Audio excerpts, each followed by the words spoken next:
Dans les vidéos précédentes, nous avons configuré ensemble un monorepo qui nous permet d'utiliser Remix avec Nest.js pour pouvoir bénéficier de tous les avantages de Remix ainsi que ceux de Nest.js. Dans cette vidéo, nous allons implémenter ensemble l'authentification de nos utilisateurs. Nous allons donc commencer par configurer l'ORM Prisma qui va nous permettre de communiquer avec une base de données. Ensuite, nous pourrons développer les fonctionnalités que l'on voit dans absolument toutes les applications, à savoir création de compte, mot de passe oublié, connexion du compte, mais nous allons également ajouter des fonctionnalités avancées. Si on regarde ensemble l'intégration du design sur Figma, on peut voir qu'il y a une connexion par email et mot de passe, qui est donc une connexion standard, mais nous avons également la possibilité de créer un compte avec Facebook et avec Apple. Nous implémenterons la connexion avec Apple et avec Facebook dans une prochaine vidéo. Par contre, nous avons aussi une dernière fonctionnalité que nous allons implémenter, c'est la saisie d'un code à usage unique reçu par SMS. Dans notre cas, on enverra le code par email, mais le principe reste le même. Pour continuer le projet, il suffit de vous rendre sur ce repository GitHub qui s'appelle remix-nest.js-monorepo et d'accéder à la branche qui s'appelle 03-styling puisqu'on va partir de là pour continuer avec l'authentification. Pour la télécharger, il suffit de cliquer ici sur code et de copier cette commande là et ensuite d'ouvrir votre terminal et de faire un git clone et de coller cette commande, comme ceci. Maintenant, vous pouvez faire un CD de Remix Nest.js monorepo, comme ceci. Et ensuite, on peut voir qu'on commence sur la branche main. Donc, il nous suffit de faire un git checkout 03-styling pour nous retrouver sur cette branche qui est bien avancée par rapport à la branche main. On ouvre ensuite le projet dans VS Code et on lance la commande npm install pour installer toutes les dépendances. Une dernière chose à faire, c'est de faire un git checkout-b pour créer une nouvelle branche qu'on va appeler 04 authentication, comme ceci. Nous pouvons maintenant lancer le projet avec un npm run dev comme ceci et nous allons ensemble mettre en place l'authentification par mot de passe. Déjà, la première chose qu'on peut faire, c'est d'aller sur la doc de Nest.js et de taper authentication pour voir ce qu'il recommande. Tout en bas de la page, il nous parle de l'intégration avec la librairie Passport, qui est la librairie la plus populaire de Node.js et qui permet d'intégrer l'authentification à notre application. Il nous demande ensuite de cliquer sur ce chapitre, ce qui nous redirige sur une page dédiée à l'intégration de Passport et nous avons déjà les premières étapes à exécuter dans notre projet, ça va être de télécharger Passport avec npm. On retourne donc dans notre projet, ici, on peut fermer ces deux pages, on va kill le terminal et on va faire un cd dans backend cette fois. Parce que ça va être Nest.js, notre serveur, qui va se charger de l'authentification. À l'intérieur de backend, on va donc lancer la commande npm install de ces trois librairies. Maintenant, si on se rend dans le package JSON du backend, on retrouve les trois librairies qui viennent d'être installées. On a donc l'intégration Nest.js avec Passport, on a aussi la librairie Passport en elle-même, et on a la librairie Passport local, qui permet d'utiliser un username et un password pour s'authentifier. En descendant plus bas dans cet article, on peut voir qu'on a login route ici, qui nous permet de mettre en place l'authentification de notre utilisateur. On déclare donc un contrôleur dans Nest.js qui déclare une route post à l'URL auth/login et qui utilise un guards. Et le guards, c'est le auth guards de la librairie Passport. On va clairement copier ce morceau de code et on va créer ce contrôleur tout de suite dans notre application. On se rend donc dans notre code backend, dans le fichier src comme ceci, et on va créer un nouveau dossier qu'on va appeler auth, et à l'intérieur de ce dossier, nous allons créer un nouveau fichier qu'on va appeler auth.controller.ts. Dans ce fichier, nous allons coller le code que nous venons de copier. Nous importons donc authguard depuis Nest.js/passport et nous importons aussi le décorateur useguards depuis Nest.js/common. Nous avons donc cette méthode qui s'appelle login et nous allons changer son type ici. On va pas prendre l'objet request, on va prendre à la place le décorateur rec qui est exactement le même. Ça va nous permettre de typer cette request par le type request que nous allons importer depuis Express, comme ceci. Maintenant, on peut voir qu'on est censé avoir un utilisateur dans la request. Bien sûr, TypeScript n'est pas tout à fait d'accord avec ça. Ce qu'on peut faire par contre, c'est de faire un console log de l'objet rec.user au lieu de renvoyer cet utilisateur. Et maintenant, nous allons essayer de nous connecter. Effectivement, on utilise le décorateur useguards. Et le décorateur useguards est utilisé pour déclarer un guard. Et le guard, c'est un middleware spécial qui va marquer cette route comme étant une route utilisant l'authentification. Ce garde va donc ajouter un morceau de logique particulier qui va nous permettre d'authentifier notre utilisateur. Pour que ça soit plus clair, nous allons créer un autre fichier dans le dossier auth que nous allons appeler auth.module.ts. Nous allons copier le code du fichier appmodule dans le auth module en retirant les contrôleurs de Remix et en renommant le module en auth module comme ceci. Et nous allons importer un module ici dans les imports et ce module ce sera le passport module. Bien sûr, je m'inspire de la documentation de Nest.js pour importer ce module un petit peu plus haut ici. Il nous était demandé d'importer le module passport et d'importer également une local stratégie ici. Et c'est cette stratégie qui va ajouter la propriété user dans notre request. Si on remonte encore plus haut dans l'article, ici nous avons toute la logique de notre local stratégie. On peut d'ailleurs la copier comme ceci et on peut retourner dans notre application dans le dossier auth.module pour créer un nouveau fichier que nous allons appeler local.strategy.ts. Et nous allons maintenant copier ce code là. Nous importons donc le service d'authentification, mais pour le moment il n'existe pas. Donc ce qu'on peut faire, c'est qu'on peut renvoyer un utilisateur imaginaire. On va donc faire un return avec une ID à 1 par exemple. Nous allons également ajouter un console log, console loguer le username et le password comme ceci, et nous allons retirer le type for à cette méthode, bien que ça ne change pas grand chose parce qu'on ne va pas l'appeler directement. Comme le service auth service, on n'a pas besoin du coup d'injecter le service auth service parce qu'on ne l'a pas encore créé pour cette application, on va le créer plus tard. Et maintenant on a une petite erreur TypeScript à ce niveau-là, il n'arrive pas à trouver la déclaration de module pour passport-local. Il nous conseille de télécharger la librairie @types/passport-local. Ce qu'on va faire, c'est qu'on va quand même aller sur npm.js et rechercher la librairie passport-local. Et on peut voir qu'il possède bien une déclaration de module et que la librairie s'appelle bien @types/passport-local. On va donc copier cette commande dans notre terminal comme ceci et on n'oublie pas le -d pour dire qu'on veut la télécharger en tant que dev dependency. Voilà, ça a été téléchargé et on peut voir que notre erreur est partie. On arrive maintenant à importer le type de la stratégie passport. Ce qu'on peut faire maintenant, c'est ajouter un deuxième paramètre à la fonction passport stratégie ici pour lui assigner le nom de notre stratégie. Par défaut, elle possède le nom de local comme ceci et c'est en la nommant local comme ceci que dans notre auth controller, Nest.js sera capable de la retrouver ici parce qu'on fait appel à une stratégie portant le même nom, c'est-à-dire local. Maintenant, on peut voir qu'on n'a également plus l'erreur de type dans notre objet request et c'est lié au fait qu'on ait téléchargé les types de la librairie passport-local. Maintenant, si on passe la souris sur le request.user, on peut voir que ça peut contenir soit un express.user, soit undefined. Maintenant, on doit importer ce fichier local strategy dans notre fichier module, ici. Donc, on va l'importer en tant que provider, comme ceci, en important local strategy, et on peut même ajouter un morceau de logique à notre module passport en appelant la méthode register et en modifiant les trois propriétés que nous retrouvons ici. On va dire que la default stratégie s'appelle local, et ça c'est dans le cas où on aurait nommé notre stratégie différemment. Ensuite, la propriété qui est créée au moment de créer un utilisateur va s'appeler user, et ensuite les sessions prend un booléen, et nous on a envie de stocker ces informations là dans une session. On va donc mettre cette propriété à true. Maintenant, on va modifier une dernière déclaration avant de faire une tentative de connexion.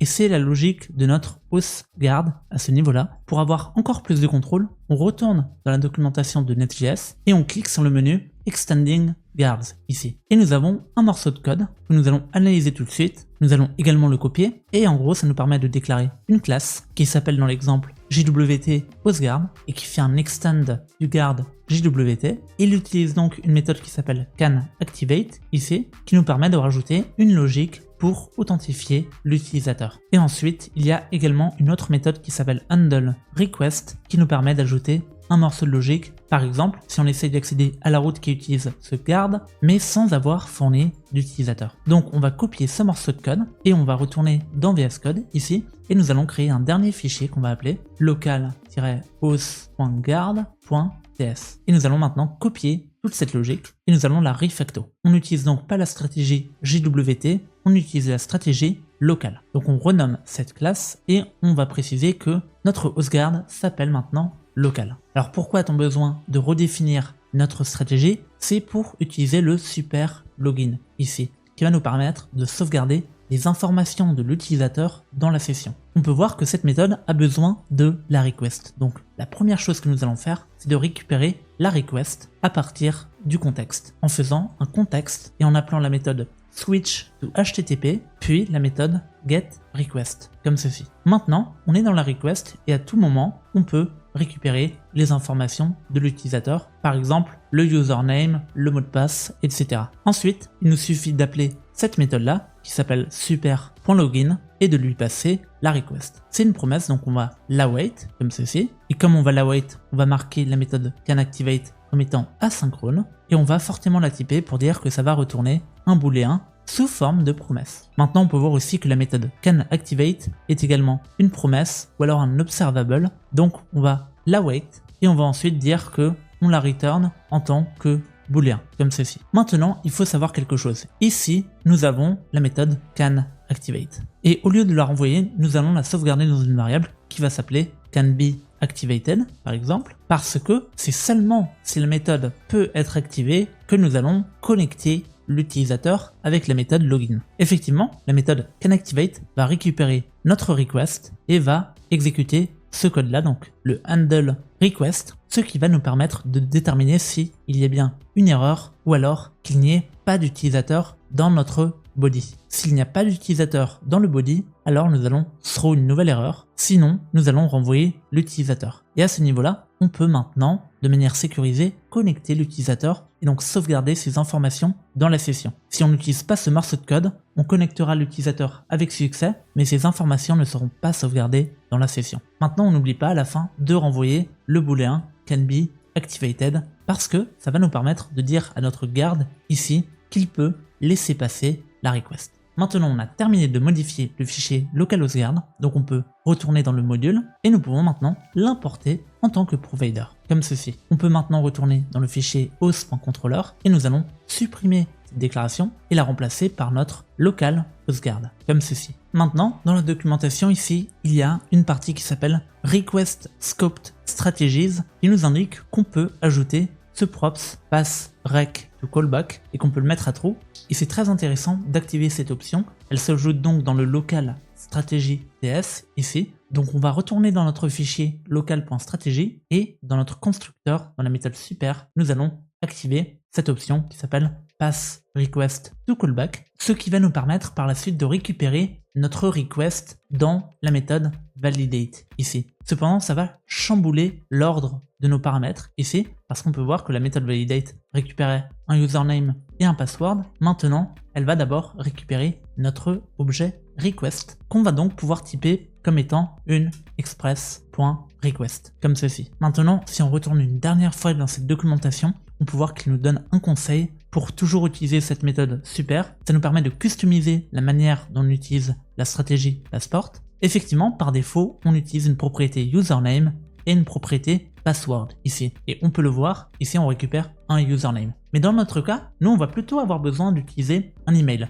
Donc dans notre formulaire de connexion, si on retourne sur l'intégration ici, on peut voir qu'on a deux champs. On a bien le password, mais on a un champ qui s'appelle email. Alors on aurait deux choix. Soit on pourrait nommer notre formulaire username et il contiendrait un email, mais ce serait pas ouf et on aurait besoin de documenter ce changement aux côtés des développeurs. Soit, si on retourne dans la doc, on peut voir qu'on peut modifier la propriété, le nom de la propriété username. Et ici par exemple, on indique que la propriété username c'est en fait un email. Donc on va ajouter ce deuxième paramètre à notre méthode super, comme ceci. Et maintenant, on peut renommer notre champ ici, que nous allons appeler maintenant email. Si on n'avait pas rajouté cette option, si on fait maintenant un post sur notre méthode ici, ça va throw une erreur si la propriété username n'existe pas. Maintenant, ça ne va plus être le cas. Ça va regarder s'il existe une propriété email et une propriété password. Et si c'est le cas, alors ça va laisser passer et on pourra exécuter cette requête. Maintenant, nous allons tester cette intégration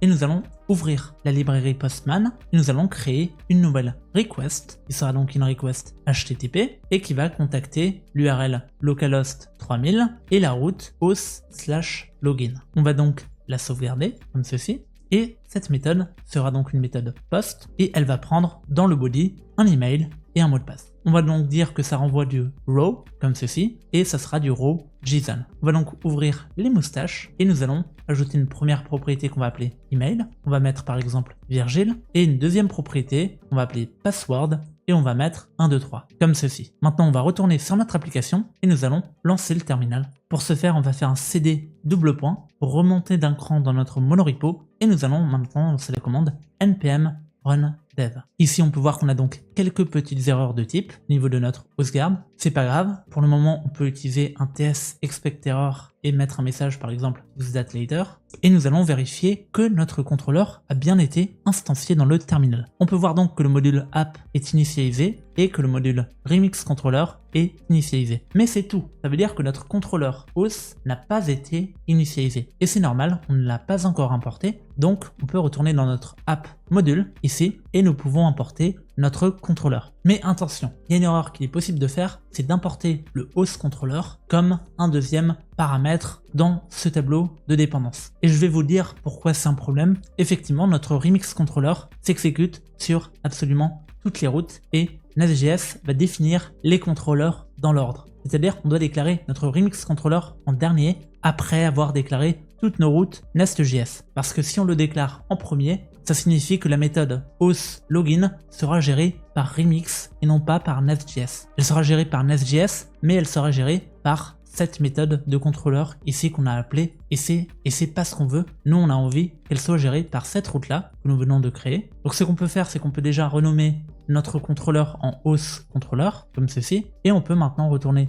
dans notre fichier module et nous allons l'importer, mais nous allons également le déplacer pour qu'il soit déclaré avant le remix controller. Maintenant que les changements ont été effectués, on peut revoir les logs de terminal et on peut voir que le module app module vient d'être initialisé et on a d'abord déclaré un host controller et une route post sur host/login. Et ensuite, on déclare le remix controller sur absolument toutes les autres routes. C'est plutôt pas mal. Donc maintenant, on va retourner sur Postman ici et on va tenter de lancer cette requête. On va donc faire un send et là, on peut voir qu'on a une erreur qui s'appelle internal server error 500. Si on retourne dans notre terminal, on peut voir qu'on a une erreur unknown authentication stratégie locale. Et c'est parce qu'on a oublié sûrement un import. En fait, on a oublié d'importer notre host module qui importe le module passeport et notre stratégie locale ainsi que notre hostguard. Ce module s'appelle donc host module. Nous allons donc l'importer dans le module principal, donc dans le app.module, comme ceci. Maintenant, ça a actualisé et on peut voir que ça a donc importé le fichier host module avant le fichier app module, ce qui est plutôt cool.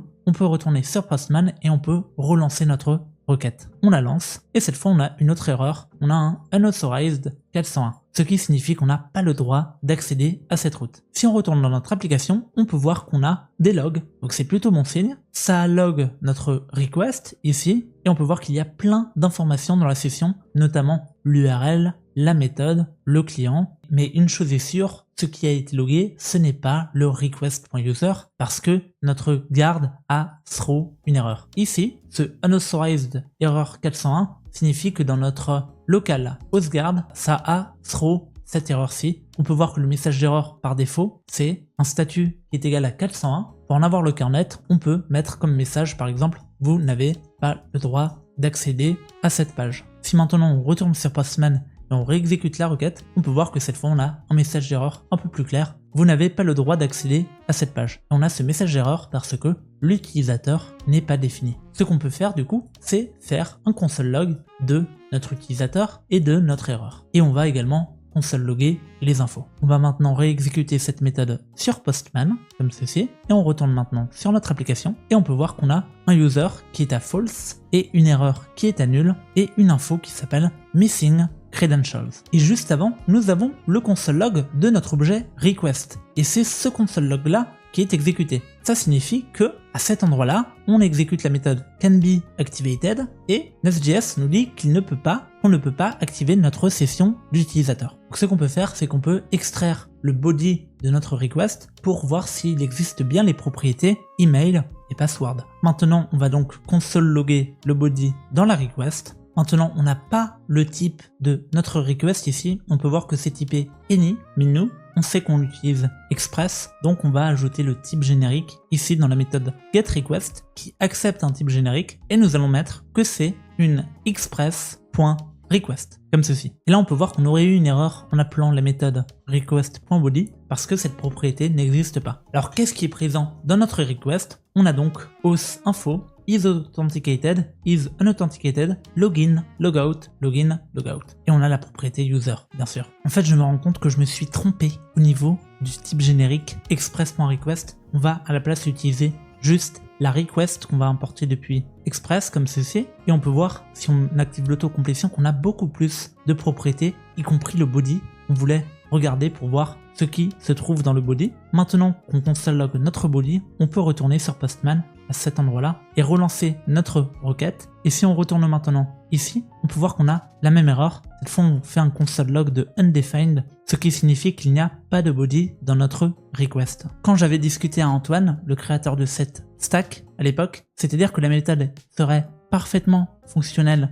avec une application et avec un navigateur normal, comme celui-ci, mais que Postman déclencherait une erreur parce qu'il ne possède pas de session. Effectivement, si on retourne dans VS Code et qu'on retourne dans notre auth module ici, on a précisé qu'on voulait activer les sessions. Si on retourne maintenant dans notre local hostguard, ce qu'on va faire pour le moment, pour continuer d'implémenter l'authentification, c'est que nous allons hardcoder les propriétés de connexion. Pour ce faire, il nous suffit de rajouter artificiellement un body à notre request et ensuite de rajouter chacune des propriétés. Par exemple, un email qui sera égal à Virgile et un password qui sera égal à 123, comme ceci. Maintenant, si on actualise la page et qu'on soumet à nouveau notre request, ce qui va se passer, c'est que on va donc exécuter ce code-là, puis on va exécuter la méthode super.canActivate qui va handle la request. On aura donc le même log, sauf que cette fois, le user sera défini, donc ça ne pourra plus throw cette erreur. Ce que ça va faire à la place, c'est que ça va return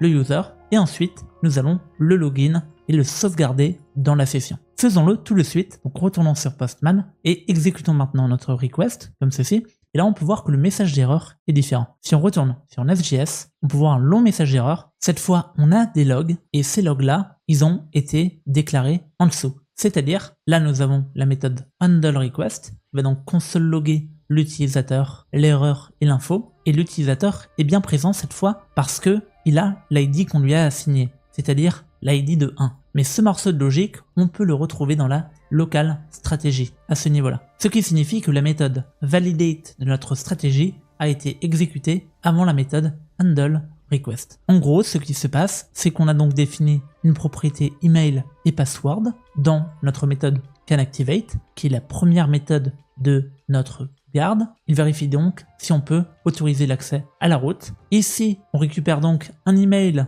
et un mot de passe et on renvoie une ID qui est égale à 1, mais on peut envoyer n'importe quoi. On peut envoyer par exemple un token JWT ou n'importe quoi qui nous permet d'identifier une session de l'utilisateur. Et après cette validation, on retourne ici dans cette méthode et on renvoie l'utilisateur qui vient d'être créé, en l'occurrence avec l'ID de 1. Puis, c'est censé l'autoriser à accéder à cette méthode-là, qui par la suite va effectuer un console log de request.user. On peut même rajouter ça dans un objet pour dire que c'est un request user, ce qui nous permettra d'identifier ce console log plus tard. Mais en réexécutant la requête sur Postman, on peut voir qu'on a une erreur, et cette erreur nous dit que login sessions require session support. Did you forget to use express-session middleware? Effectivement, on a oublié de télécharger cette librairie express-session et on en a besoin pour activer et sauvegarder les sessions des utilisateurs. Donc on va tout de suite retourner sur Chrome et nous allons télécharger express-session sur npm ici en faisant un npm de express-session. Maintenant on retourne dans VS Code et on va ouvrir un deuxième terminal. On va faire un cd de backend et on va installer Express Session. Si on retourne sur Google, on peut voir que Express Session possède également les déclarations de type à cet endroit-là. Donc on va également les télécharger. On va faire un npm de @types/express session et on va pas oublier de rajouter le -d pour les télécharger en tant que dev dependency. Maintenant, si on retourne sur Express Session sur npm.js, on peut voir qu'il y a une documentation qui va nous expliquer un petit peu comment cette librairie fonctionne. Ici, on peut voir qu'on a besoin de rajouter un middleware à notre application. Comme on utilise Express avec Nest.js, on va devoir faire un app.use et ainsi que la session actuelle et des propriétés particulières comme par exemple des cookies, le resave et le save uninitialized. Donc ce qu'on va faire, c'est qu'on va tout de suite copier ce code, on va retourner dans VS Code, dans le fichier main.ts, à cet endroit-là. Et ici, on a bien notre app avec lequel on peut faire notre app.use, comme ceci, mais nous avons besoin d'abord de créer une session. On va donc importer la méthode depuis express-session, comme ceci, et nous allons pour le moment conserver cette configuration. Si on scrolle tout en bas de la documentation, on peut voir qu'on a besoin d'utiliser express session avec des stores. Et ces stores servent à conserver les identifiants de notre session dans une base de données. La question qu'on pourrait se poser, c'est est-ce qu'on en a besoin? Est-ce qu'on peut pas les sauvegarder dans la mémoire? Si on retourne sur Postman et qu'on réexécute une requête, ici, on peut voir qu'on a de nouveau une erreur 500 internal server error. Et si on retourne dans VS Code et qu'on rouvre notre terminal à cet endroit-là, on peut voir qu'on a une nouvelle erreur. Cette fois, c'est pas la même qu'avant. Cette fois, elle nous dit failed to serialize user into session. Ça signifie qu'on n'a pas ajouté le store pour sauvegarder notre session utilisateur. On peut utiliser le collecteur que l'on souhaite. Celui qui a été le plus utilisé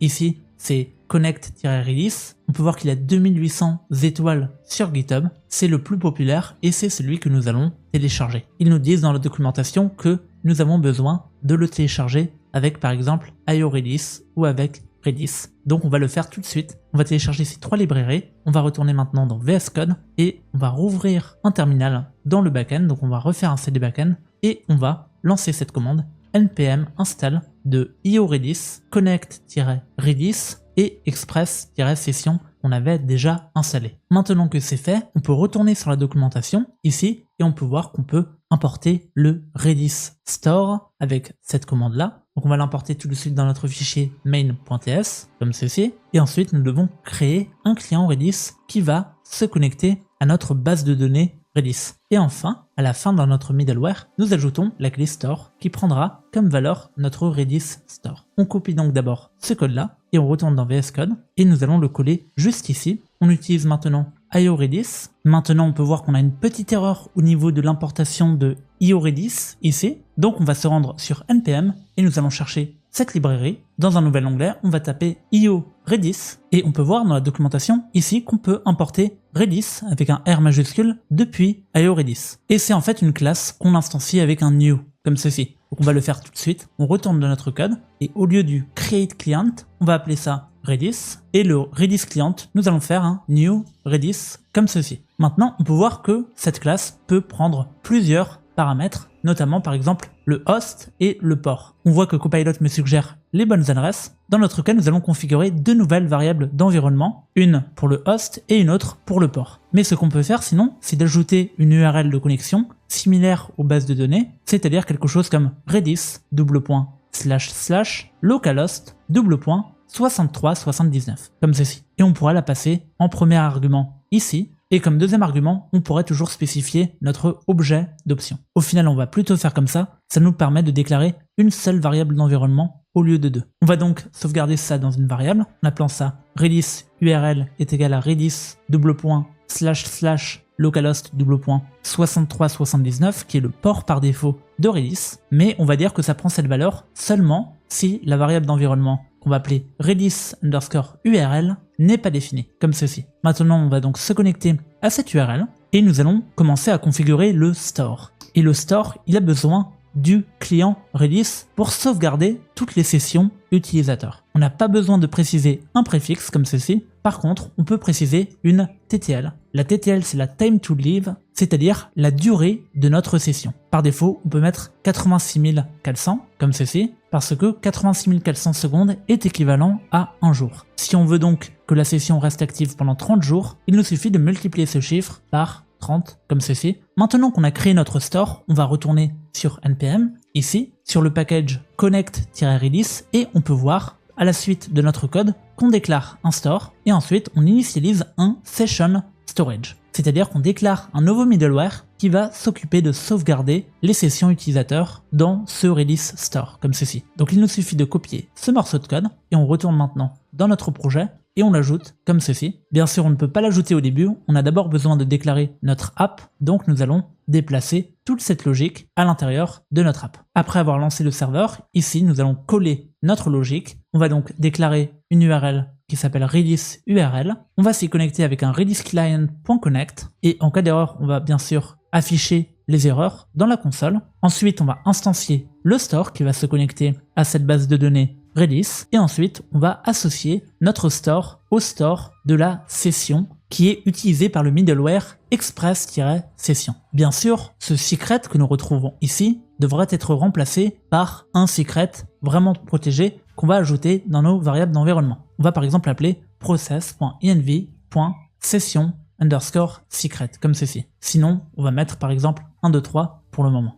Maintenant, ce qu'on peut faire aussi dans ce middleware de session, c'est rajouter la propriété cookie pour conserver les informations de notre session dans les cookies. Et cet objet prend plusieurs paramètres, par exemple une durée qui sera équivalente à 30 jours et des permissions, par exemple SameSite, qui signifie que ce cookie sera strict ou non. Dans notre cas, on peut laisser l'axe pour l'instant et on peut également dire que notre cookie va être sécurisé avec le mot-clé secure ici. Maintenant, si on rajoute le mot-clé secure, ça veut dire que seuls les navigateurs bénéficiant du certificat SSL pourront y accéder. C'est-à-dire qu'il faudra accéder au site en HTTPS, comme ceci. Si un site essaye d'accéder au site en HTTP, il ne pourra pas s'identifier parce que les cookies ne lui seront pas renvoyés. Ce mot-clé-là, si on met la souris sur cette propriété, on peut voir qu'il y a une documentation intégrée à VS Code. Ils nous disent par exemple que mettre Secure True est l'option recommandée. Par contre, on a besoin d'activer le HTTPS. Évidemment, en environnement de développement, on ne pourra pas accéder à notre site en HTTPS. Donc nous allons désactiver ce cookie et le sécuriser conditionnellement si on est sur le serveur de prod.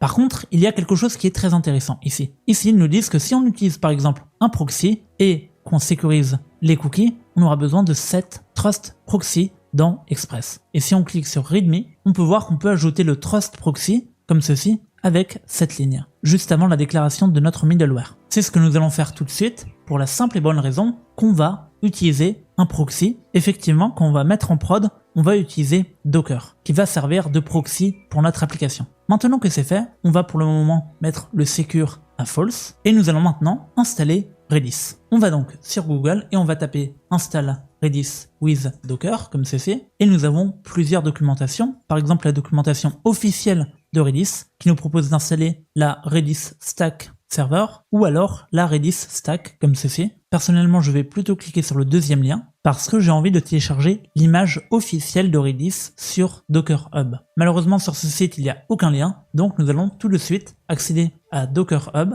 comme ceci, et nous allons taper Redis. Et on peut voir qu'il y a donc un Trusted Content, et si on clique dessus, on peut voir qu'on a l'image officielle de Docker de Redis, qui a été téléchargée plus de 1 milliard de fois, et qui a plus de 10 000 étoiles. Pour la télécharger, il nous suffit de faire un Docker Pull de Redis. Mais on ne va pas le faire tout de suite, on peut voir qu'il y a plusieurs versions de Redis. Ce qu'on va faire, c'est qu'on va la télécharger directement avec Docker. Donc on va retourner dans notre base de code, on va fermer tous les fichiers, et on va ouvrir le dockercompose.dev. Maintenant, on peut voir qu'on a donc un service qui s'appelle monorepo_dev et qui contient toute notre logique métier. Ça contient notre application Nest.js et notre application Remix. À côté de ce service, nous allons rajouter un deuxième service que nous allons appeler Redis_dev et ça sera ce service. Et dans ce service, nous allons télécharger l'image Docker de Redis. On va donc ajouter une image qui sera donc Redis:\latest. Et si on n'est pas sûr de cette syntaxe, on peut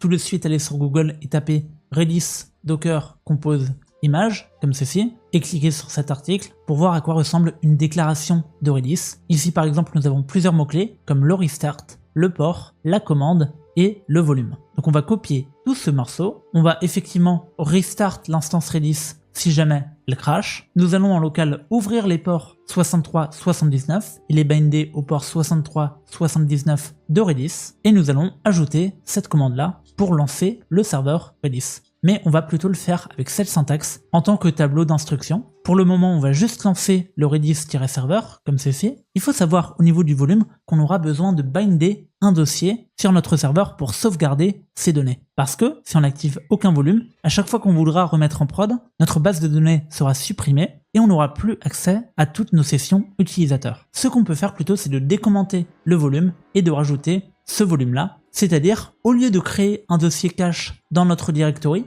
ici, un dossier qu'on aurait appelé par exemple cache, on ne va pas faire ça. On va, à la place, binder un dossier session directement sur notre ordinateur. Mais pour ce faire, nous allons d'abord devoir le créer. Donc pour le créer, on va clear le terminal et nous allons taper la commande mkdir-p pour dire que ça va être recursive et nous allons copier ce chemin. Donc /dev /volume /nestjs-remix /dev /session. Le deuxième /dev, c'est au cas où vous voulez faire plusieurs environnements, par exemple un dev, un staging et un prod. Mais regardez, si je tape cette commande, ça va me dire operation not permitted. Alors en fait, ça va pas être possible pour nous de sauvegarder les sessions sur notre environnement de développement dans ce dossier-là. Par contre, on peut le faire dans le dossier cache que nous allons créer, comme ceci. Donc on va créer un dossier qu'on va appeler cache, qui va contenir le session Redis. Par contre, en environnement de production sur un serveur Linux, il sera totalement possible pour nous de créer ce dossier-là. Je pense que j'ai pas réussi à le créer parce qu'on est sur Mac, mais ça sera totalement possible de le faire sur un serveur Linux. Maintenant, on va faire quelque chose. Si on retourne dans notre fichier main.ts, on peut voir ici qu'on a défini deux nouvelles variables d'environnement. D'abord, une Redis URL,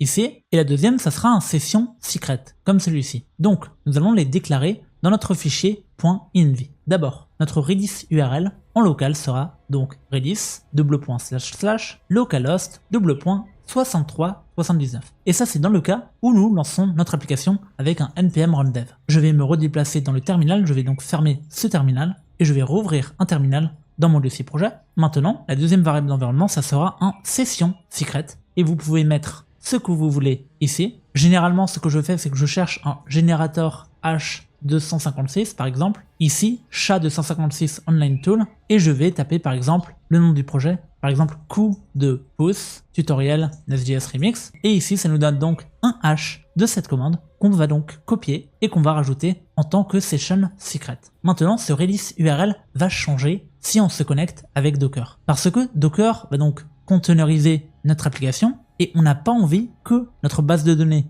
Redis soit accessible par l'extérieur. On a envie qu'elle soit accessible en interne et que notre monorepo /dev ait accès au Redis/dev. Donc pour ce faire, nous allons devoir override cette URL. Et nous allons le faire de cette manière. Au lieu que la valeur soit Redis localhost, comme ceci, qui serait donc égal à ça, à la place, la valeur sera égale à la place de localhost, nous allons mettre le nom du service. Et Docker se chargera de remplacer ce nom-là par la bonne adresse IP. Il nous suffit donc de coller le nom du service ici, ce qui nous donne un URL de redis //redis_server et le port reste le même. Maintenant, en production, on ne va pas ouvrir les ports de Redis. Mais comme en ce moment, on est en mode développement, on peut les ouvrir pour débugger et voir si nos données se sauvegardent bien. Donc ce qu'on a fait, c'est qu'on a ajouté un deuxième service Redis ici, et il va maintenant falloir qu'on le télécharge. Et on téléchargera automatiquement cette image quand on lancera la commande docker compose-f de notre fichier. On va donc la lancer tout de suite. Ici, on voit que notre fichier s'appelle docker-compose.dev.yaml. Donc, nous allons l'exécuter. Docker compose-f docker-compose.dev.yaml avec le mot-clé up-build. Assurez-vous bien sûr d'avoir l'application Docker d'ouverte sur votre ordinateur, sinon ça va pas fonctionner. En tout cas, pas si vous êtes sur un Mac. Et maintenant, on appuie sur Entrée, comme ceci, et on a une erreur au niveau du volume cache qui n'a pas été retrouvé, et c'est normal. C'est parce qu'on a oublié de dire que c'est un chemin absolu, comme celui-ci. Donc on va rajouter le point et le slash pour dire que ça va prendre ce dossier cache que nous venons de créer.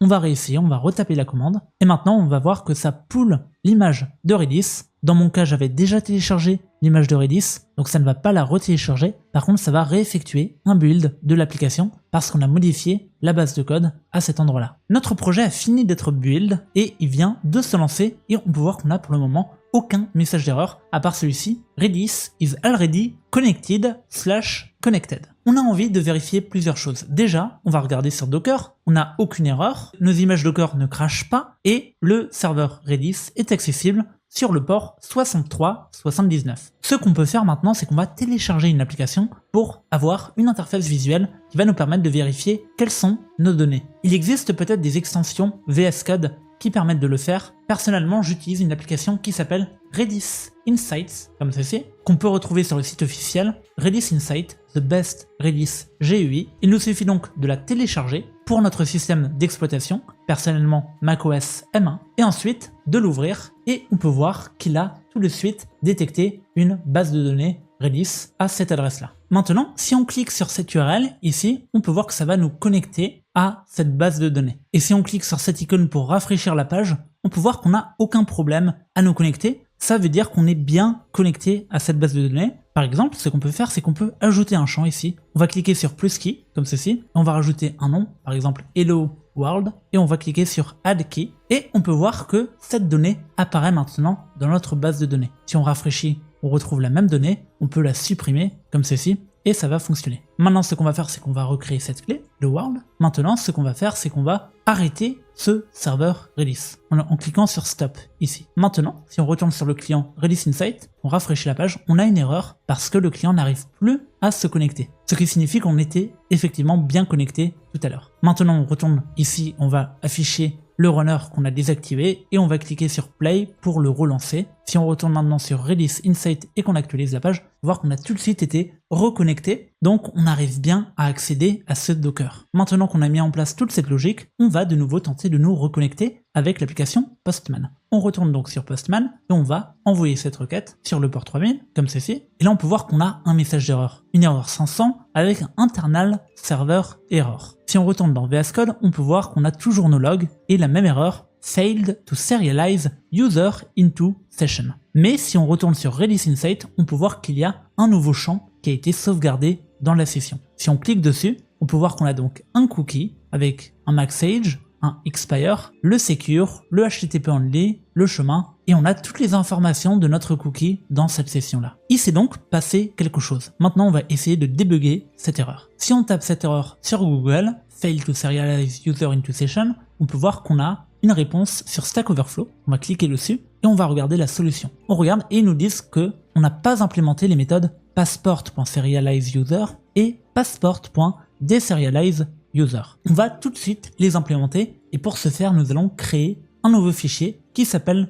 cookie-serializer.ts et ça va être une classe qui s'appelle cookie serializer et qui va faire un extend de la classe passport serializer. Dedans, nous implémentons les deux méthodes deserializeUser et serializeUser. On peut voir qu'on a des erreurs de type à ce niveau-là, mais on n'a pas besoin de s'en soucier. On va tout simplement faire un quick fix et désactiver les erreurs TypeScript ESLint pour ce fichier avec cette instruction. Effectivement, on va jamais toucher à ce fichier cookie serializer. On en a besoin, donc on va l'importer dans le host module ici. On va le rajouter comme provider à cet endroit-là. Maintenant, on va rafraîchir la page et nous allons rajouter un dernier paramètre dans le fichier main.ts. À cet endroit-là, juste après le app use static asset, nous allons rajouter les deux instructions suivantes. Nous allons rajouter l'instruction app.use passport.initialize et app.use passport.session. Et pour ce faire, nous allons importer la librairie passport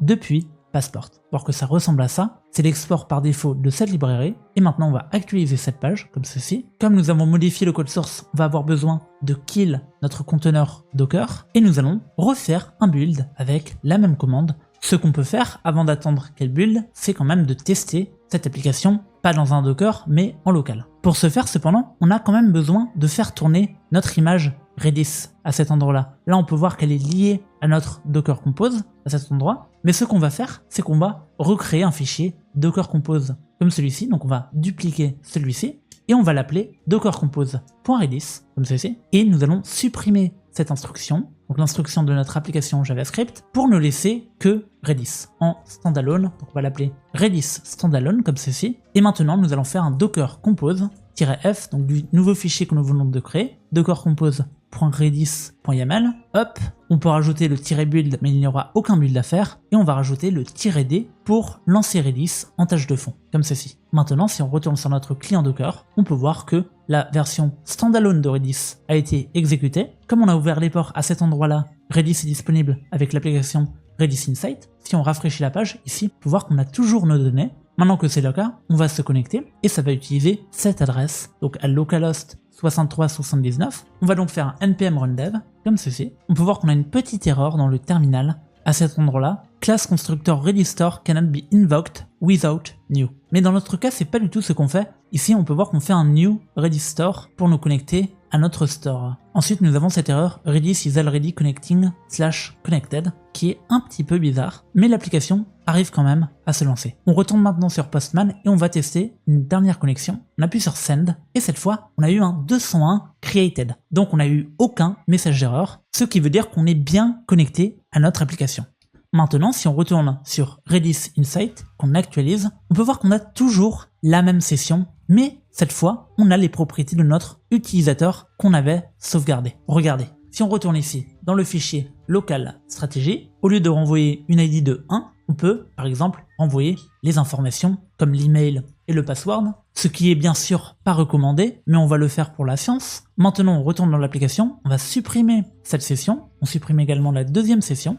Et maintenant, si on retourne sur Postman, on va cliquer sur Send, comme ceci. On a de nouveau eu une 201, donc un statut de success. Et on retourne maintenant sur Redis Insight, on rafraîchit la page et on retrouve notre session utilisateur avec les bonnes informations. On a donc notre ID, notre email et le password dans notre session utilisateur. Et c'est super cool parce que à tout moment, on a maintenant un contrôle sur les sessions qui sont actives pour chacun de nos utilisateurs. Ça veut dire qu'on pourra les déconnecter à distance en cliquant par exemple sur cette poubelle, ce qui va forcer une reconnexion de leur part. Maintenant que c'est fait, on va rajouter un petit morceau de logique pour pouvoir nous connecter à notre application depuis le front-end. Donc on va écrire pour le moment en dur notre tableau d'utilisateur. On va donc avoir un utilisateur qui va donc s'appeler Virgile avec comme mot de passe 123 et comme adresse email virgile@algomax.fr. Maintenant, nous allons regarder si l'utilisateur qui tente de se connecter existe bien. Pour ce faire, on va vérifier si l'utilisateur existe en faisant un sum de notre tableau d'utilisateur avec un array.sum et en faisant une comparaison sur l'email que nous n'avons pas créé. On va ajouter la clé tout de suite. Si l'email est égal à l'email qui était renvoyé depuis le front-end, on va donc faire un to lowercase pour être sûr, et que le mot de passe est égal au mot de passe sauvegardé en base de données, qui est encore une fois pas du tout sécurisé. Ne vous inquiétez pas, on ne va pas sauvegarder les mots de passe en dur, mais pour le moment, pour tester que ça fonctionne bien, on va le faire. Si l'utilisateur n'existe pas, alors on va throw une erreur de ce type. Les identifiants sont invalides, comme ceci. On va donc importer cette erreur depuis nest.js/common. Par contre, si les identifiants existent, ça veut dire qu'on a trouvé cet utilisateur. Donc, on va faire un find dessus. Found user est égal à users.find et on va repasser les mêmes arguments. Donc, on va faire une comparaison sur l'email et le mot de passe comme ceci. Et on va tout simplement renvoyer le found user comme ceci. Ce qui nous donne donc ce code. Maintenant, pour se connecter, on va taper donc cet email et ce mot de passe. On va essayer dans Postman, mais souvenez-vous, Postman ne fonctionne pas et on a besoin de lancer la requête sur un navigateur. C'est pourquoi, dans notre fichier local WizGuard, ici, on avait écrit en dur nos données. Maintenant, ce qu'on peut faire, c'est qu'on va rajouter par exemple cet email et on va faire une faute à cet endroit-là. Si on fait une tentative de connexion, on peut voir qu'on a bien un message d'erreur. Les identifiants sont invalides. C'est normal, notre email est invalide. Par contre, si on retire ce message d'erreur, qu'on essaie de se connecter, comme ceci, on peut voir qu'on a toujours ce message d'erreur, qui est pourtant bizarre parce que nos données sont bien conformes. On va faire un console log de notre tableau d'utilisateur et donc de notre email et du mot de passe, comme à cet endroit-là. Maintenant, on va réexécuter la requête, comme ceci. Et là, on peut voir que les données sont quasiment pareilles. On a donc un email. Le mot de passe, il est exactement pareil. Je ne comprends pas d'où le problème vient. Donc ce qu'on va faire plutôt, c'est qu'on va changer un petit peu cette logique. Ici, on fait un sum et un find, mais on pourrait encore simplifier cette logique de cette manière. Par exemple, found email. Et dans ce cas-là, on va seulement vérifier que les deux emails sont de la même valeur. Si on n'a pas trouvé d'utilisateur avec cet email, on va donc throw une erreur. On va dire le compte n'existe pas. Ce qu'on est en train de faire, c'est évidemment une faille de sécurité parce qu'on est en train de dire que cet email n'existe pas, mais bien sûr, on va changer tout ça avant de mettre en prod. Maintenant, si on dépasse cette condition, ça veut dire qu'on a trouvé un email. Et on va maintenant comparer les mots de passe. Is password de same. Pour ce faire, on va donc comparer l'email qu'on a trouvé dans la base de données avec le mot de passe qui vient de nous être envoyé. Et on va copier cette erreur, sauf que ça va être pour la condition is password de same. Si c'est faux, alors on va mettre le mot de passe est invalide, comme ceci. Sinon, si toutes ces sécurités ont été passées, ça veut dire que l'email a tapé un bon mot de passe et un bon email. Donc on va le renvoyer comme ceci. Maintenant, on va refaire une tentative, on retourne sur Postman, on va envoyer notre requête et cette fois, on voit qu'il n'y a plus aucune erreur, ce qui est plutôt cool. on a donc été identifié en tant que virgile@barkov.algomax, mais si on retourne à tout moment dans notre local hostguard à cet endroit et qu'on modifie notre mot de passe, comme ceci, et qu'on retourne maintenant sur Postman et qu'on clique sur Send, on peut voir qu'on a l'erreur, le mot de passe est invalide. Si on change maintenant l'adresse email, on la remplace comme ceci, et qu'on retourne sur Postman, on peut voir que l'erreur c'est le compte n'existe pas, notre logique fonctionne très bien. On va remettre les valeurs initiales qui fonctionnent, on va retourner sur Redis Insight et on peut voir que ça a toujours créé notre session utilisateur dans la request. Donc on a la propriété user et cette propriété elle est maintenant disponible dans nos contrôleurs ici. C'est le request.user. Cette propriété contient donc notre ID, notre email et le mot de passe en clair. Maintenant que c'est fait, nous allons implémenter cette logique dans le front-end. On ouvre donc notre dossier front-end, puis notre dossier app et enfin notre dossier route. Et à l'intérieur du dossier public, ici, nous allons créer une nouvelle route qu'on va appeler login.tsx. Pour le moment, on ne va pas encore créer l'inscription, on va seulement nous occuper de la connexion. Pour ce faire, on va donc exporter une fonction par défaut comme ceci. On va appeler login et ça va renvoyer un H1 par exemple. On va écrire connexion et nous allons ajouter un formulaire. Ça sera donc un post et on va poster sur la route /host/login qui est la route de notre contrôleur host controller ici. On aura donc deux champs. On aura un input de type email qui aura comme nom email comme ceci et on aura un deuxième input de type password qui aura comme nom password comme ceci. On va enfin rajouter notre bouton depuis Shellcn UI et on va l'appeler se connecter. Le type sera submit parce qu'on a envie de soumettre ce formulaire. On a bien sûr des erreurs au niveau de la résolution de ce module, mais c'est pas grave. Si maintenant on se rend sur Google pour le localhost 3000/login, on peut voir qu'on a notre page de connexion avec nos deux inputs ici. Évidemment c'est plutôt moche, donc on va retourner sur Shellcn UI et on va chercher des inputs comme ceci, et nous allons ajouter le composant input avec npm. Maintenant dans notre terminal, on va donc faire un cd de front-end et nous allons installer ce composant là. On peut maintenant importer l'input depuis components UI input comme ceci et nous allons remplacer nos deux inputs comme ceci et nous allons ajouter un petit peu de style, du flex call avec un gap et le bouton sera aligné à droite et nous allons rajouter un div pour englober cet élément et nous allons mettre une largeur maximum de 600 pixels et nous allons centrer ce contenu comme ceci. Maintenant on peut relancer notre serveur, donc on n'oublie pas de faire un cd double point parce qu'on est dans le dossier front-end et nous allons refaire un npm run dev comme ceci et si on retourne sur notre application, maintenant on a un formulaire un peu plus stylé. Alors bien sûr il faudrait qu'on rajoute des labels mais pour le moment ça va nous convenir, on a juste envie de vérifier que ça fonctionne bien. Pour vérifier que ça fonctionne bien, on doit d'abord retourner dans notre local hostguard ici et nous allons supprimer ça pour ne pas que ça aille modifier les valeurs que notre application va renvoyer. On commande donc ces lignes qui n'étaient pas utiles mais qui nous permettaient de tester l'application avec Postman et maintenant on retourne dans notre formulaire et nous allons taper donc les bonnes coordonnées, donc la bonne adresse email et le bon mot de passe 1, 2, 3. On clique sur se connecter et on a une erreur de ce type. Vous n'avez pas le droit d'accéder à cette page. Intéressant, cette erreur, c'est celle-ci. Ça veut dire qu'on a eu une unauthorized exception parce que on n'a pas trouvé d'utilisateur dans la requête. Ici, si on regarde les logs, l'utilisateur est à false. On a cette erreur parce qu'on a oublié quelque chose de très important. En fait, ici, on n'arrive pas à parser les éléments sous forme de JSON. Et c'est pour la simple et bonne raison que dans le main.ts, ici, nous avons désactivé body parser. C'est bien embêtant parce qu'on a quand même besoin d'activer body parser pour cette route, host login. Donc ce qu'on peut faire, c'est qu'on peut, à la place, installer body parser. Pour ce faire, on va ouvrir un deuxième terminal, on va faire un cd dans le backend et nous allons lancer la commande npm install body parser.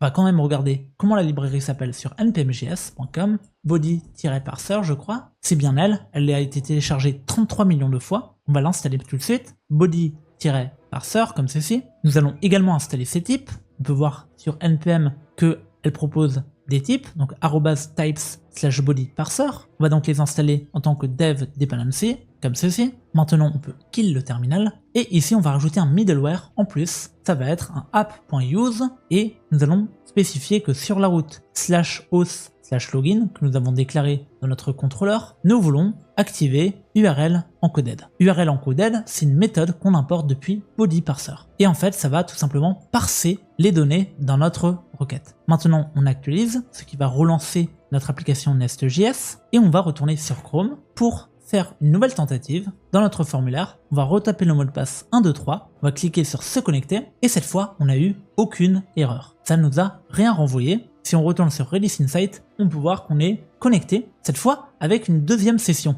parce qu'on a changé de navigateur. La première session, elle avait été ouverte avec Postman. Cette deuxième session, elle est ouverte avec notre navigateur Chrome. On est donc connecté avec succès. Ça marche très bien, donc on va retourner sur notre application, ici sur la page d'accueil, et on a envie de rajouter un statut spécial pour les utilisateurs qui sont connectés. Donc on va se rendre dans notre index, ici, on va retirer tous les boutons, et nous allons, dans le fichier root, déclarer une nouvelle méthode. On va exporter cette méthode et on va l'appeler getOptionalUser, comme ceci. Cette méthode ne sera pas asynchrone et elle va prendre en paramètre notre contexte. Le contexte prend le type apploader, apploadContext qu'on importe depuis remixrun/node. Pour rappel, le contexte, nous l'avons déclaré ici. On a donc le remix service et le toto. Et ce qu'on a envie de faire, on va supprimer d'ailleurs le toto parce qu'on n'en a plus besoin, c'est de retourner dans le fichier remix controller, donc dans Nest.js, et ici, à la place de toto, nous allons renvoyer l'utilisateur avec un request.user,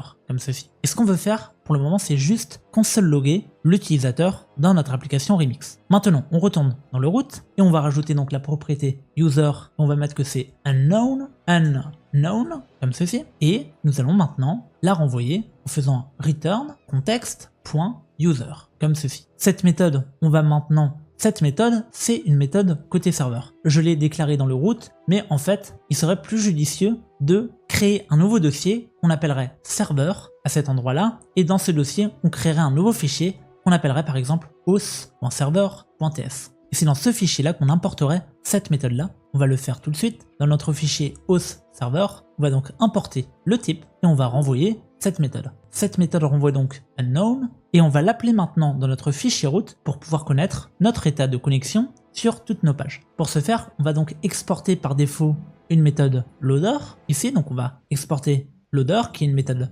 asynchrone qui contient donc notre request et notre contexte. On aura besoin pour le passer en paramètre et nous allons appeler maintenant notre méthode getOptionalUser qui prend en paramètre le contexte et qui renvoie un utilisateur optionnel. On va donc faire un constUser est égal à getOptionalUser et on va le renvoyer côté client sous forme de JSON, comme ceci. Maintenant que c'est fait, on est actuellement dans le fichier root. Et ce qu'on peut faire, c'est qu'on va créer maintenant un hook qu'on va appeler useOptionalUser. Et ce hook, il va récupérer la donnée qui est renvoyée depuis le serveur et ça va nous permettre d'utiliser ce hook sur toutes nos pages. On récupère donc d'abord un objet data depuis useLoaderData qui est le hook de React côté client qui nous permet de récupérer les données que notre serveur Remix nous envoie et nous allons lui donner comme type générique le type que nous renvoie la méthode qui s'appelle loader. On peut voir donc que dans data, on possède une propriété user qui est unknown. Mais c'est pas sûr que le loader renvoie une donnée. Donc ce qu'on va faire, c'est if not data, alors on va throw une erreur root loader did not return anything. Ce qui va bien sûr jamais arriver. Et maintenant, comme le hook s'appelle useOptionalUser, on va renvoyer la propriété data.user qui est optionnelle. Maintenant, ce hook-là, useLoaderData, va récupérer les données depuis la route actuelle. Ça veut dire que si on appelle ce hook sur la route login, qu'on avait créé ici, ça va pas fonctionner parce que la route login ne renvoie pas la donnée de l'utilisateur. Donc, au lieu d'utiliser le hook useLoaderData, on va plutôt utiliser le hook useRouteLoaderData. Et ce hook useRouteLoaderData va nous permettre de spécifier le nom, donc l'ID de la route en question. L'ID de notre route actuelle, c'est le fichier route, donc R2OT, comme ceci. Maintenant, on va exporter ce hook useOptionalData et on va nous rendre sur la page login, comme ceci, et nous allons l'utiliser. On va donc dire que user est égal à useOptionalUser, on l'importe depuis route. On va voir que les types sont automatiquement inférés, comme ceci, et nous allons afficher JSON Stringify pour voir ce qu'il y a dans cet objet. Peut-être qu'il est nul, peut-être qu'il n'est pas nul. Maintenant, on rafraîchit la page et on va retourner sur notre navigateur sur la page login. Et là, on peut voir qu'on a donc bien les informations qui sont présentes dans notre session. Ici, sur Redis Insight, on a ces mêmes informations-là. Si on supprime la première session qui avait été créée depuis Postman et qu'on actualise de nouveau la page, on peut voir qu'on n'a plus les informations. Ça veut dire qu'on a été déconnecté. Je me suis trompé, j'ai supprimé la mauvaise session. On va donc supprimer la deuxième session. Cette fois, on n'est plus connecté. Comme on n'est plus connecté, on peut de nouveau se connecter. Si maintenant on se connecte avec le mot de passe 123, ici, ça nous redirige sur la partie auth/login. Actuellement, on ne fait pas de redirection dans notre application. On peut la faire tout de suite dans le auth controller. Ce qu'on peut faire à cet endroit-là pour le moment, c'est d'importer le décorateur qui s'appelle redirect. Et nous allons faire une redirection ici sur la page d'accueil pour le moment. Maintenant, on peut refaire un essai. Si on se connecte, comme ceci, on est redirigé sur la page d'accueil. Ce qu'on a envie de faire maintenant, c'est d'afficher les informations de notre utilisateur. On va les afficher dans la navigation, donc dans notre fichier navbar, ici. Dans ce fichier navbar, on va donc appeler le hook useOptionalUser, vu que la navbar est définie dans le fichier root et que c'est le fichier root qui renvoie la donnée de notre utilisateur, c'est totalement possible de le faire. Et nous allons rajouter une condition. Si l'utilisateur existe, alors on va par exemple afficher son prénom, sinon on va rien afficher. Maintenant, bien sûr, on a envie de connaître les types de notre utilisateur. Ce qu'on peut faire, c'est qu'on peut retourner dans notre fichier auth server, nous avions déclaré ici dans Remix, et nous allons importer Zod depuis la librairie Zod. On peut voir qu'on n'a pas encore téléchargé cette librairie, donc on va le faire tout de suite. On se rend dans le fichier front-end et on va installer Zod, qui est une librairie qui va nous permettre de valider les données. Maintenant que c'est fait, on importe Zod et on va écrire le schéma de notre utilisateur. Donc, Authenticated User Schema est égal à Zod, c'est un objet, et ça va contenir une ID qui est un string, un email qui est un string et un name qui est un string. Bien sûr, le mot de passe, on n'a pas envie de le récupérer. Si on retourne sur Redis, ici on peut voir qu'on a bien un name, une ID, qui a pas l'air d'être un string, je pense que c'est un number, et on a bien notre email. On va donc modifier ce schéma-là, on va dire que c'est un number, mais pour la méthode getOptionalUser, nous allons modifier un petit peu ce schéma. On va donc renvoyer cette donnée parsée, mais comme l'utilisateur peut être optionnel, avant d'effectuer le parse, nous allons rajouter le mot-clé optional et nullable pour dire que ça peut tout bonnement être nul. Maintenant, si on passe la souris sur getOptionalUser, on peut voir qu'on a soit un tableau d'utilisateur, soit nul, soit undefined. Ce qui est cool, c'est que maintenant on peut tout de suite créer une deuxième méthode pour forcer l'utilisateur. Pour ce faire, on va appeler cette méthode requireUser. Cette méthode-là, on va l'appeler sur les routes où on est obligé d'être identifié pour y accéder. Et au lieu de refaire un parse, nous allons tout simplement récupérer l'utilisateur depuis cette méthode getOptionalUser qui se trouve plus haut, comme ceci. Et si l'utilisateur n'existe pas, on va tout simplement throw, pour le moment, une redirection sur la route login, par exemple. Et on apporte la redirection depuis remixrun/node. Sinon, si l'utilisateur n'a pas été throw, ça veut dire qu'il est bien défini, donc on peut le renvoyer comme ceci. Maintenant qu'on a utilisé Zod pour parser le schéma, si on retourne sur notre navbar ici, on connaît dans notre hook les types de cet utilisateur. Donc on peut très simplement afficher le nom de notre utilisateur sur la navbar. Si maintenant on retourne sur Chrome, on peut voir ici que je suis connecté en tant que Virgile. Maintenant, je suis connecté et j'aurais envie de me déconnecter. Pour ce faire, on va ajouter une nouvelle méthode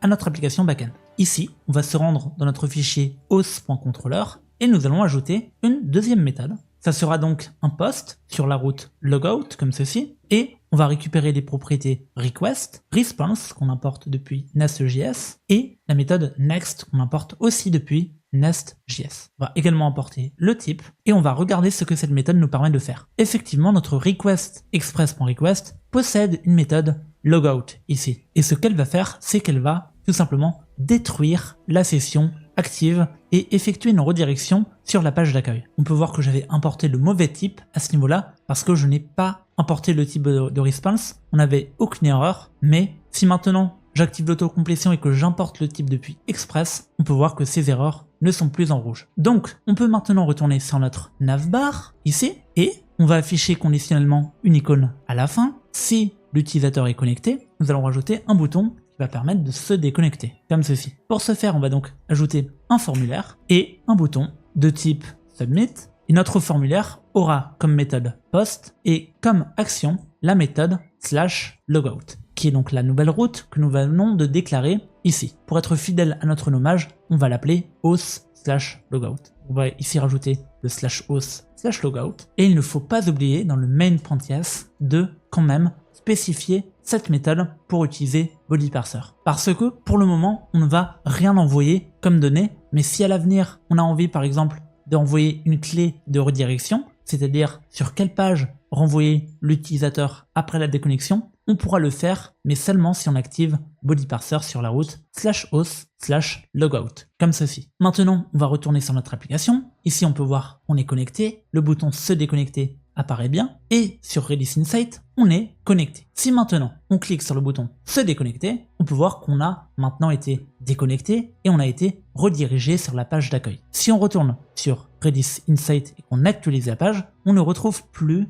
notre session. Elle a donc bien été supprimée. Maintenant, si on retourne sur Google et qu'on cherche à se connecter, pour ce faire, on avait rajouté un lien sur notre navbar. Ici, c'est l'icône d'utilisateur, donc on va cliquer dessus, ce qui nous redirige sur la page de connexion. On va se reconnecter. On est donc redirigé sur la page d'accueil.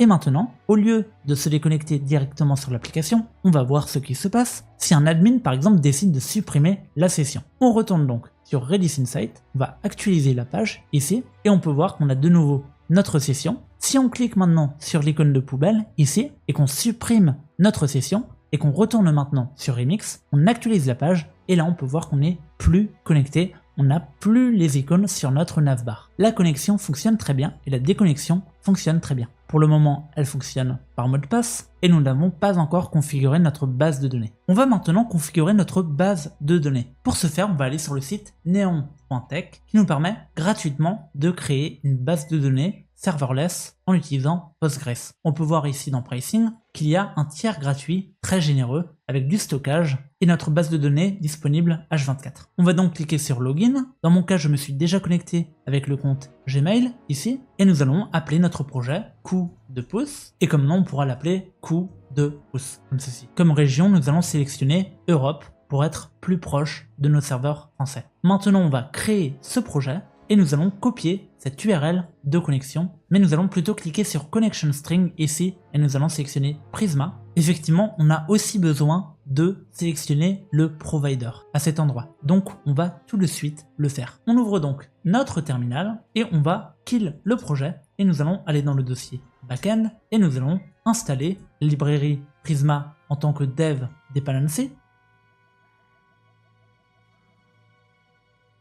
On va ensuite faire un npx prisma init, comme ceci, ce qui nous a donc créé un nouveau fichier dans le backend. On a donc un dossier qui s'appelle Prisma avec notre schéma, ici, et on peut voir que par défaut, ça a sélectionné notre base de données comme étant une Postgres. Maintenant, on va devoir installer le client Prisma. On va donc faire un npm install de @prisma/client. On appuie sur Entrée, comme ceci, pour l'installer dans notre backend. Et nous allons maintenant ouvrir notre variable d'environnement à cet endroit-là, et nous allons rajouter une clé qu'on va appeler database_url.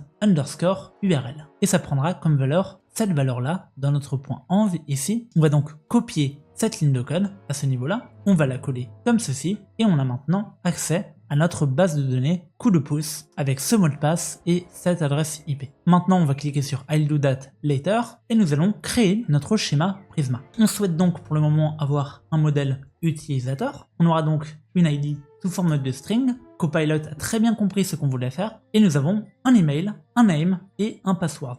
C'est très bien. Bien sûr, le mot de passe sera haché, l'email il sera unique. C'est exactement ce qu'on veut. Et nous allons aussi créer un deuxième champ qu'on va appeler session, comme ceci, qui aura pareil une ID qui utilise un QID, comme ceci. Il sera lié à notre utilisateur avec ce schéma-là. Et nous allons rajouter également des informations en plus. Par exemple, l'adresse IP, le user agent, qui va nous permettre de déterminer quel navigateur a été utilisé ou quel device, et un token de session à usage unique. Maintenant, on va rajouter cette clé session au pluriel ici, en faisant référence à notre modèle, comme ceci. Et c'est tout pour les modèles pour le moment. Donc on va faire un npx prisma migrate dev-name init prisma, comme ceci. Effectivement, on a un petit message d'erreur ici, petit problème à ce niveau-là, qui nous dit que John Doe n'arrive pas à se connecter à la base de données mydb.public, et c'est tout simplement parce que Prisma a créé un fichier .env dans notre backend ici avec une adresse bidon de base de données. On peut donc supprimer ce fichier .env ici parce que nous allons utiliser le .env de la racine de notre application. Mais pour ce faire, on a donc besoin de le copier quand même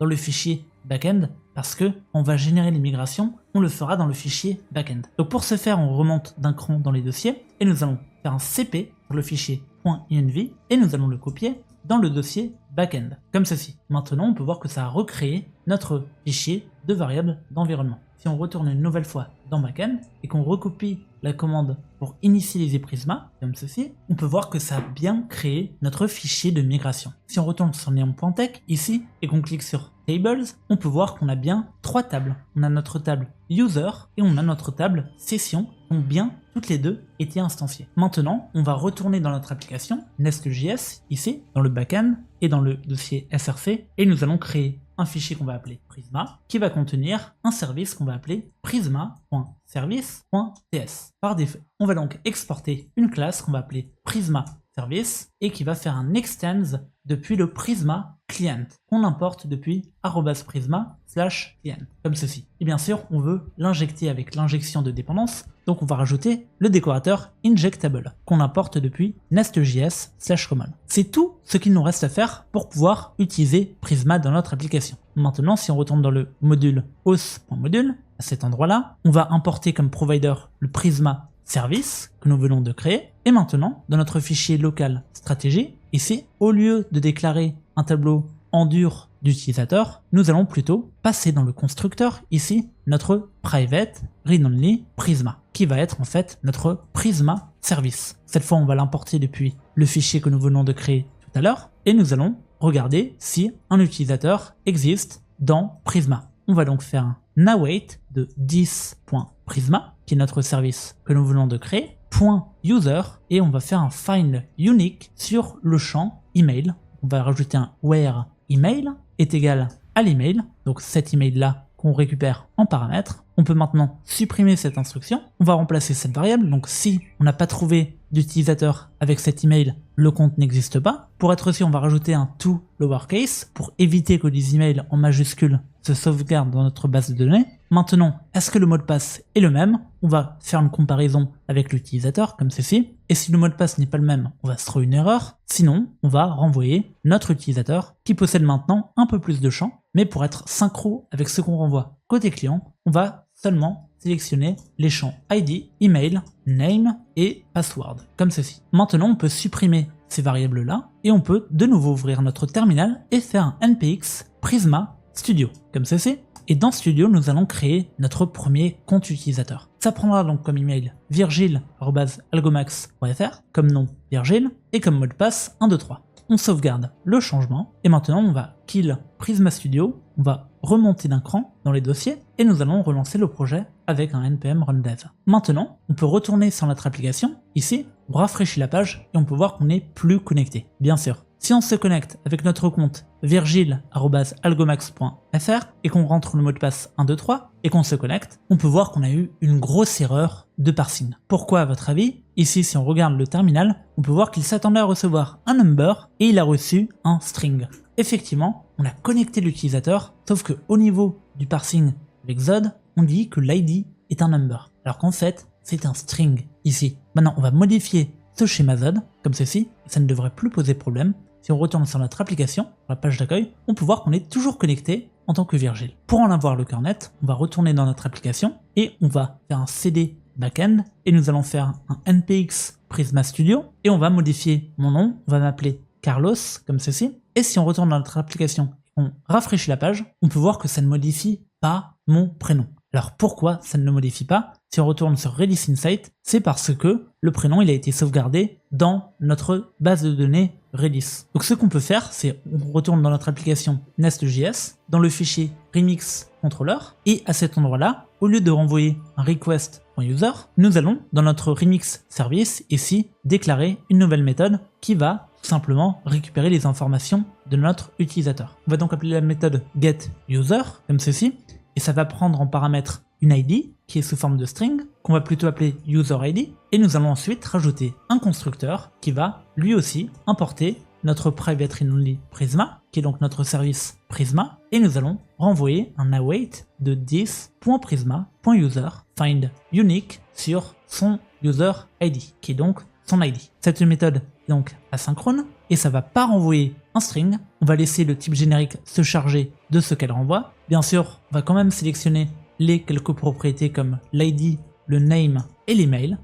On va donc pas renvoyer le mot de passe, et à ce niveau-là, dans le root.tsx, ici, dans la méthode getOptionalUser, on va rajouter un morceau de logique. On va donc récupérer l'utilisateur, et si l'utilisateur existe, on va donc renvoyer la méthode que nous voulons de créer dans notre contexte. Donc on va faire un context.remixService.getUser sur son ID. UserID est égal à user.id, ce qui veut dire que ça va donc renvoyer les options fraîches depuis Prisma. Sinon, on va renvoyer nul, comme ceci. Bien sûr, cette méthode est sous forme de promesse, donc on ne va pas oublier de l'await. Et comme nous l'awaitons, maintenant, on va marquer ces deux méthodes comme étant asynchrones, comme ceci. Donc on va faire un await getOptionalUser, comme ceci. Et on peut voir que on renvoie maintenant soit un utilisateur, soit nul. Si on retourne dans notre application, on peut voir ici qu'on a une erreur dans le fichier app-module. Pourquoi? Parce que dans le fichier app-module, on importe le service Remix, mais on n'importe pas le service Prisma, dont le service Remix dépend. Donc on va importer tout de suite le service Prisma, et on va maintenant retourner sur notre navigateur, et si on actualise la page, on peut voir qu'on n'a plus notre nom. Ici, parce que dans le fichier root, ici, on n'a pas await cette promesse. Effectivement, c'est devenu une promesse, donc on va devoir l'await, et maintenant, on peut voir que le nom a bien été mis à jour. Si on renomme encore et qu'on appelle Frédéric comme ceci, on peut voir que le nom se met à jour, et on n'a pas besoin de mettre ces informations à jour dans la session. De toute manière, c'était un exemple de sauvegarder les informations comme le nom, le mot de passe et l'email. En vrai, on n'aura jamais besoin de le faire. Ce qui nous intéressait ici, c'est plutôt l'ID de l'utilisateur.